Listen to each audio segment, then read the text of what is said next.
স্বামী অখণ্ডানন্দ রামকৃষ্ণ মিশনের একজন সন্ন্যাসী।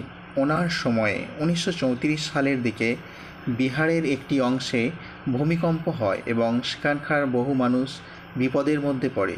তখন রামকৃষ্ণ মিশনের বহু সাধু সন্ন্যাসী ঔষধপত্র, খাদ্য, বস্ত্র, অন্ন দিয়ে ওই বিপদপন্ন মানুষদের সেবা করতে এগিয়ে যান।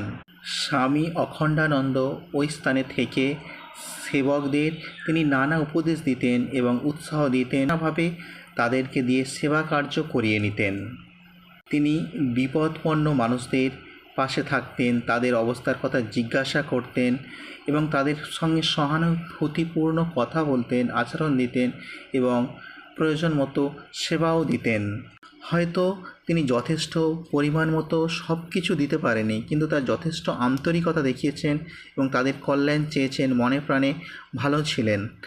স্বামীজি ওই জায়গায়, স্বামী অখণ্ডানন্দজি ওই জায়গায় 3 সপ্তাহ কাটিয়েছেন এবং ওই ধ্বংসলীলার মধ্যে, যেখানে অভাবী, দুর্গত এবং প্রচণ্ড হাহাকারপূর্ণ রব, সেই জায়গায় উনি 3 সপ্তাহ কাটিয়েছেন এবং সেবকদের নিয়ে সেবা কার্য করেছেন, মানুষের পাশে দাঁড়িয়েছেন, মানুষের কল্যাণ চেয়েছেন, মানুষের ভালোর জন্য করেছেন। এটা এক বিরাট মহান হৃদয়ের পরিচয়। এরকম এক ধ্বংসস্তূপে, হাহাকারপূর্ণ জায়গায় 3 সপ্তাহ থেকে ওই বিপদগ্রস্ত মানুষদের সেবা দান করা, এটা এক বিরাট হৃদয়বার্তা, মানুষের প্রতি প্রেম ও মহান অনুভবের বিষয়। তিনি সত্যিই মহান মানুষ ছিলেন, ঈশ্বর পুত্র ছিলেন।